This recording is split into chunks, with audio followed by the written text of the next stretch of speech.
Hello guys, and welcome back to my channel. So it has been so long since I have did a sit down video. I I just want to come and kind of explain.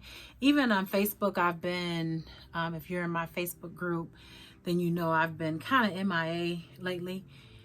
Y'all, I have had the roughest year I think of my life. I have had a rough year before. What was a few months, but this has been since January. We have had one thing after another, after another, after another.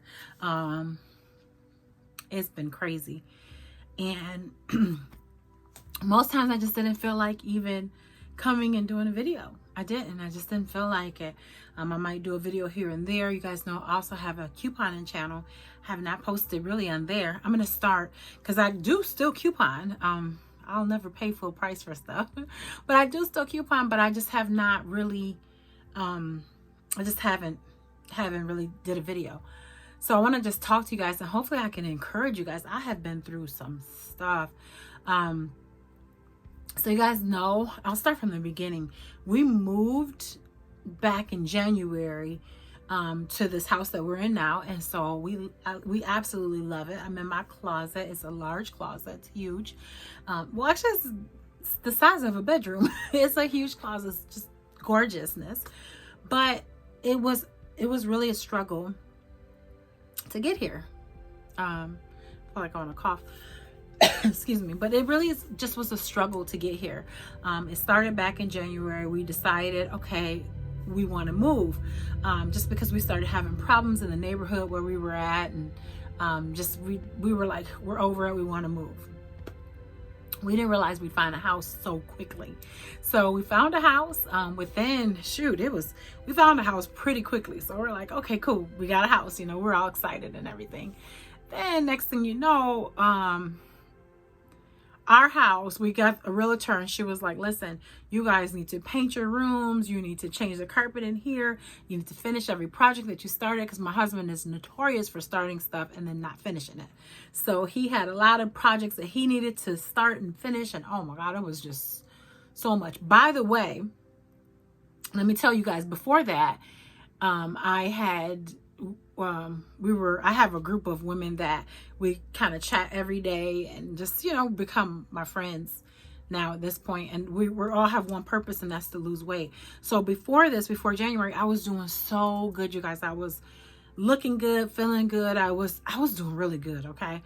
With my weight loss, I think I lost maybe 35-40 pounds. So I was doing really good. Yeah. So let's start there. So then in January, after she told us we had to do all of that, when we found our home, we were so excited about our home. We were like, okay, great. We got our house, and, we're good. And then the other realtor started tripping and saying all types of stuff. Anyways, long story short, it started being problems. At one point, we didn't even know, we had already sold our house. They put us on a 30-day contingency. Like if we sell our house within 30 days, they took it off the market. So bam, great. We sold our house in 8 days.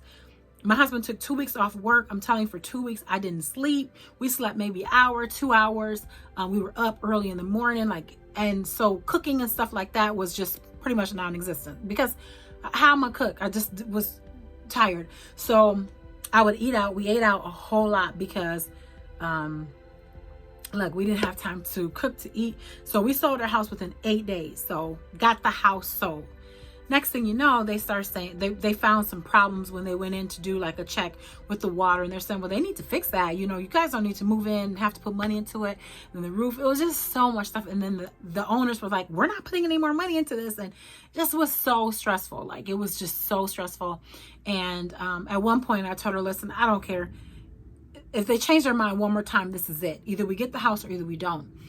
But what was messed up was that we had already sold our home. So at that point, we were actually homeless. So they let us stay in the house. You know how when you sell your home, you can stay in the house for 30 days or whatever. So we had 30 days that we could stay in our home. So we're like, okay, fine, we did it.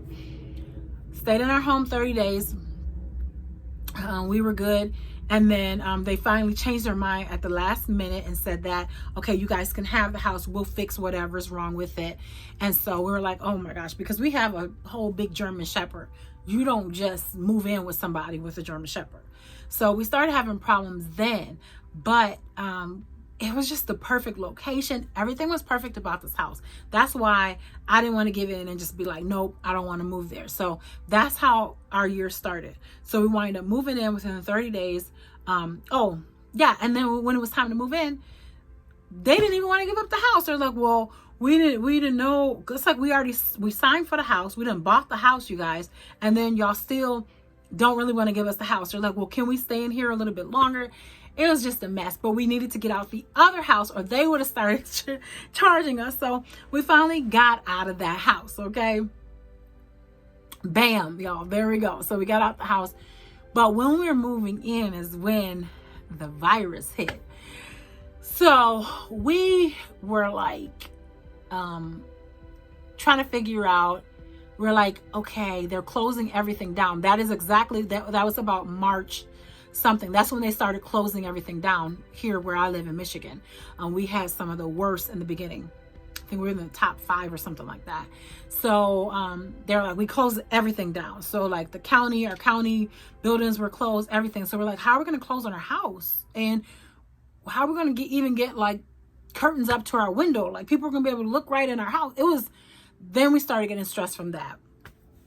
And the lady said, even if the counties is closed, you guys can still move in. So they have to make exceptions. I mean, people still have to move, people still have to do stuff. So then we were stressed, from that. And while we're moving in, same thing, kept eating out. All this time I'm neglecting my body and just not putting my body first. And you guys knew, like back before, I had dealt with fibroids and stuff like that. And so I shrunk them. They were gone, had no problems. So by then my body started getting a little bit irritated. So you guys know, or maybe you don't know, but I always try to eat organic. I eat grass-fed meat, all that stuff. Well, y'all know with that virus going around, they had limits of 1. You couldn't find food. You couldn't get no grass-fed beef. Like, come on, really? You couldn't get any organic vegetables. So my eating, when I was eating, cooking at home, same thing, messed up. Okay. So I just continued to let myself go. Well, around, that was around May or something, my dad started having problems. And let me set this up for you guys. So my mother and father, my mother and father are separated. So my dad lives in a separate home and he's about 35 minutes away from me. My mother stays with me. So my dad started just passing out and I'm the only person that take care of my parents, both of them.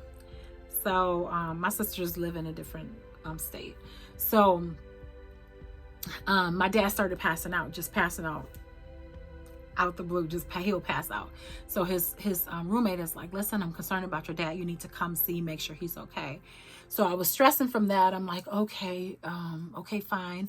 I'll go over there. But at the same time, my mom was sick too. So I was taking her to appointments, taking my dad to appointment. Once again, I kept neglecting myself and not putting myself first and eating out and eating whatever I could find. Let's just fast forward. Anyways, we wind up with the virus. My whole family, my sister came up to visit from South Carolina and we didn't know we had the virus at the time. We don't know who gave it to who, but within, I want to say 1 or 2 days, everybody in the house had it. So my son, everybody had it. And we was just like, oh my goodness, like, my aunt, she came over. We had a little get together. She had came over and that next day she had gotten sick. And so she wound up going to the doctor. We're like, I'm pretty sure this is the virus, but she wound up going to the doctor and they said she didn't have it. So we thought, okay, well, maybe we don't have it. But my mom was getting sicker and sicker. My dad was still passing out. We couldn't figure out what was wrong with him. So I was kind of being torn in so many different directions. And I just still kept neglecting myself because I was over his house all the time, trying to make sure he was okay, trying to make sure my family was okay, and still being torn and still not taking care of myself. So still kept doing it. So then I remember, and specifically, my mom was starting to feel really, really bad. And we still didn't know that we had this virus. And so my mom was feeling really bad. And she went to go get a vitamin C treatment, and as she was getting a vitamin C treatment, my dad's roommate called me and said, you need to get over here immediately. Your dad has fell 4 times, and I'm afraid he's going to knock himself out. He fell into the bookshelf, he fell into the stove, and my dad is like 83, 84, but he's 84, I think, but he's so stubborn, he won't move into a home, and that's just how he is. So I went to go over to the house, and as I rung the doorbell, he gets up, tries to go up the steps, fell backwards in the steps. Now keep in mind, I got my mom in the car because I had to take her to a treatment. My dad is on the ground with a cut from here to here in his head. So I had to call the ambulance. And I was like, oh my gosh, call the ambulance. They come get him. Of course, with all what's going on, you just send him. I sent him with my phone number, a name. I didn't go with him in the ambulance. I was like, listen, I got my mom in the car here. I have to figure out this whole situation. So they took him to the hospital. Took Dad to the hospital. That next day, my mother, I didn't even realize how sick she was. Now, you got, like I said, we all had the virus. My son had it. I noticed my baby boy was coughing a lot. I had like a runny nose and stuff. And I was just, I would get dizzy, like just all of a sudden get dizzy. And then, it was just, and tired. I was so tired. I was like, why am I so tired? I was so tired. So then, and then I remember my sister had called and said she lost her taste and her smell. And I was like, oh my God, we got it. Because at that point I was like, this is like the signs of it. We got it. Okay. So just then I was like, we got it. And so everybody was like, but why would my aunt test negative? So, geez, it was crazy. So then I told my mom, because she was always in her bedroom. And I'm like, Mom, you need to go to the doctor. So she called the doctor because my mom kept saying, it's bronchitis. It's bronchitis. She was coughing, tired, dizzy, and she couldn't breathe. So by then I was just like, okay, let me just make sure she's okay. So then I remember we were going to go to the doctor, and she said, I just looked at her face, and she was like, I can't breathe. She could barely talk. And she's like, I can't breathe. And I was like, what? So I was going to I had another appointment somewhere else. So I had to call and cancel my own appointment so I could take my mom to the doctor. But mind you, my son was not doing well neither. So he had an appointment at the doctor at the same time. So I said, well, you take Mom to the doctor. I'll go to my appointment.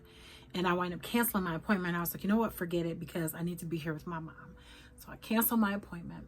And, and then I remember I was like, okay, I'm good. I tried to get her, so she could barely walk, which is a couple steps from her bathroom to the kitchen to sit down. And she was so out of breath, and she was like couldn't even catch her breath. And I was like, we need to go to the emergency room. And she goes, no, just doctor's office. She kept still saying, I just need an inhaler. I need an inhaler. But I knew at that point, I was like, you got the virus. I knew it because I heard about people who couldn't breathe, and that was one of the signs. And I knew myself, I was so tired, but I still kept running for everybody, and I put everybody else first instead of myself. And all the while, my body was continuing to gain weight, and I was continuing getting sicker. I was not well myself, but I kept giving and taking care of other people. Mind you, I do have 2 brothers that lives out here, but they don't help me. So I'm literally by myself. So I just remember we took her to the doctor, and the lady, she knew she had it, because when she took her oxygen level, her oxygen was so low. And she told me, you get her to the hospital immediately.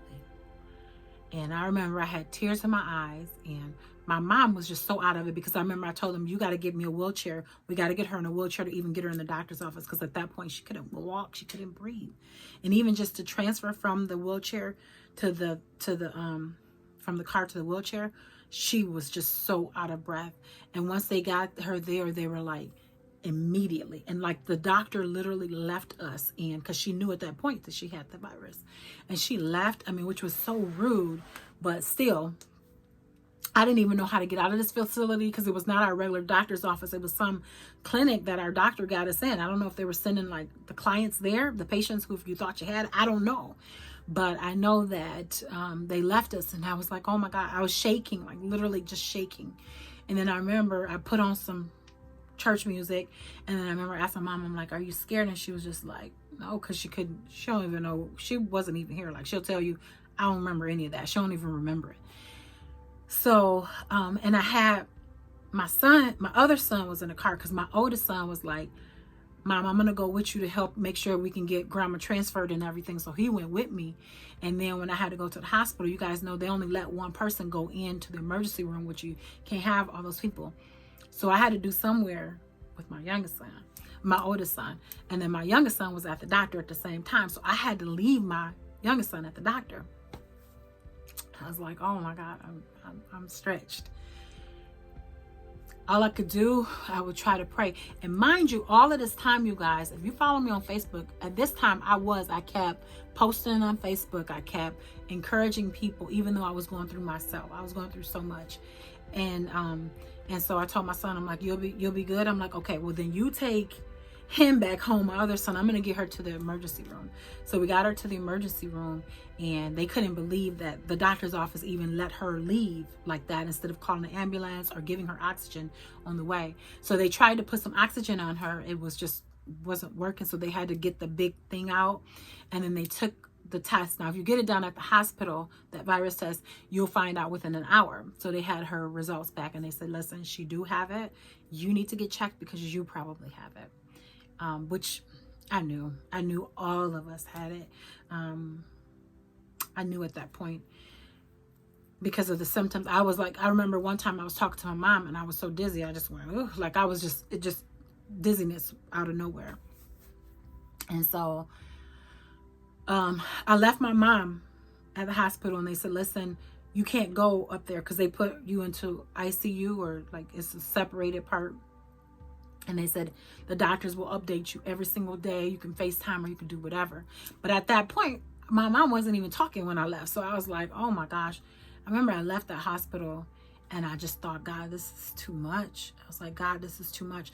Also, mind you, everything was shut down. And then I remember my pastor had said, when this virus is over and it's lifted up, he was shutting down the church. He was moving somewhere else. So I thought, man, now I don't even have a church to go back to. I was so hurt. And so I was just trying to keep my faith, and I was just trying to stay as positive as possible. But on the way home from leaving my mom, it just was so much. It was just like one, and I haven't even told you guys everything in between. It was, when I tell you, we were hit with one thing after next, after next, after next. I was driving home, and I just broke down crying. I just could not stop crying. I had to pull over on the side of the road. I was confused. I was like, God, what are you doing? What are you doing to me? What are you doing? I was confused. And I got home, and my husband just hugged me. He just held me for a long time. He's like, baby, she's going to be okay. She's going to be okay. And my dad was in the hospital too. And he was like, she's going to be okay. You know, he's going to be okay. So then I remember after that, I remember the doctor called me from my dad and was like, listen, your dad is trying to leave the hospital because he's very stubborn, and he could possibly have a blood clot in his head. And if he leaves, he might not make it through the weekend. And I was trying to convince my dad to stay in the hospital. And it was just like something was like, you gotta let it go. It was just the stress. Because I'm going to encourage some people here. I'm going to encourage you guys because, like I said, I remember, and when my mom went into the hospital, it actually was a relief. It was a relief for me because I was trying to take care of her, and I was sick myself. I could barely When I say I was tired, I was tired. So after my mom said she was diagnosed, after they said she was diagnosed, we knew the whole family had it at that point, because my husband had a cough. Like I said, I was dizzy. And so he had to call work. He had to take off work until he got all his test results back, and until he could test negative. My son had gotten his test results back. He had it. So we all had it. And then, yeah, so I remember I was just like, I just needed rest, and I slept for days, and thank God. And of course we ate whatever we could, whatever we would order, whatever we could eat, that's what we ate, and still not taking care of ourselves. None of us, we all were just kind of not well. But we didn't have it as bad. I was taking zinc and stuff like that. We didn't have it as bad as far as the breathing. I was just tired and just sleepy, and just, I remember I could barely go out to my garden to work. By the time I got out to the garden, I was so tired.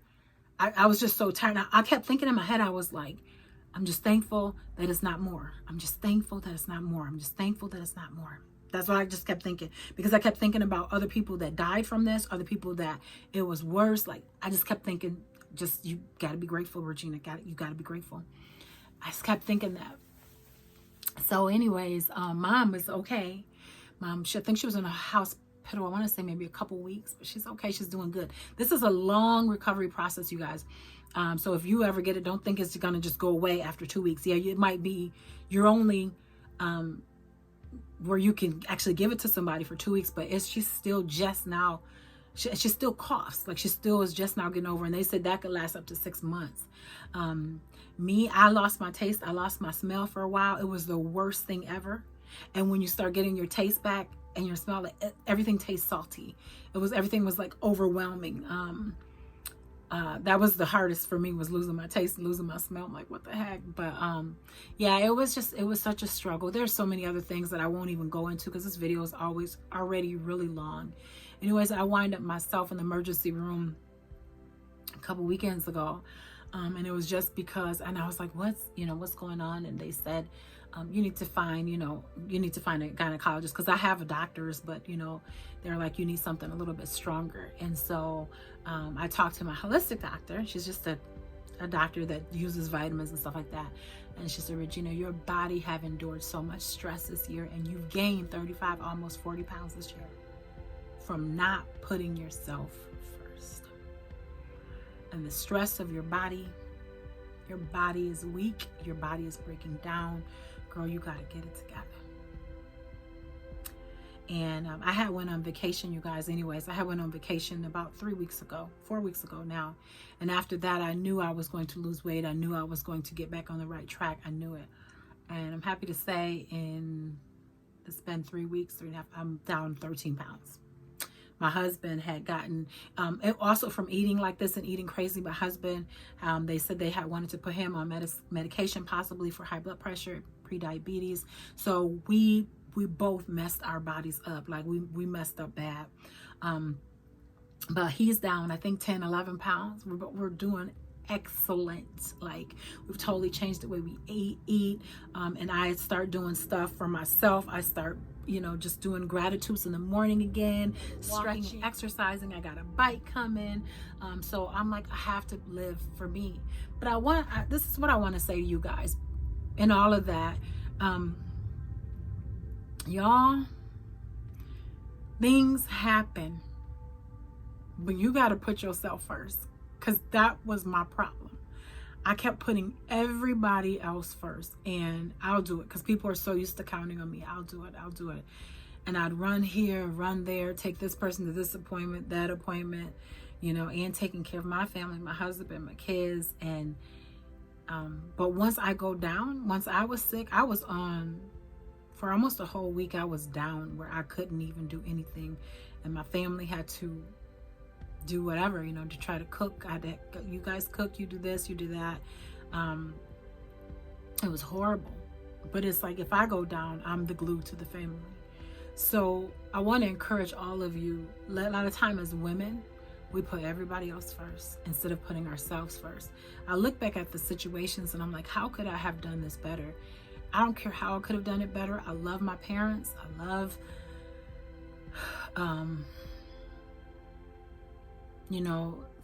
because at the time too, I was entertaining when my sister them came up, and I was trying to do so much for them too, and going places and doing this. But I have to be first. I have to be first. I have to make sure that I put myself first. I want to be here. And I remember just thinking, I found an awesome gynecologist, and she said, I'm gonna work with you. She said, because listen, you don't need surgery. She's like, you need to get yourself together.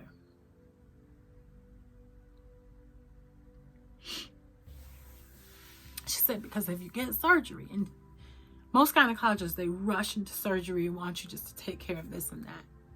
And I had made up my mind. I told my husband, I was like, I think I'm just going to do the surgery because I don't want to deal with this, you know. Ladies, you know what I'm talking about. So I was like, I'm just going to get the surgery. And she said, even if you get the surgery, she said, you ever hear about people who get like breast cancer or the other type of cancers and stuff like that? It's because their hormones is not balanced. It's because they have so much stress in their life. It's because they got too much estrogen or too much progesterone. So you need to fix what's on the inside of you first. You need to lose weight. You need to practice gratitude. Like, she was even talking to me about gratitude. She's a different type of I can't remember. She's a gynecologist, but she also have other stuff behind her name. And it's a private, like, I pay, it's expensive. I'll just put it like that. That you have to pay for. It's not a regular doctor. And she was so encouraging. Her and my holistic doctor, they were so encouraging. And she's like, I know you can do it. And she's like, I know you can. She said, but you have to take care of you.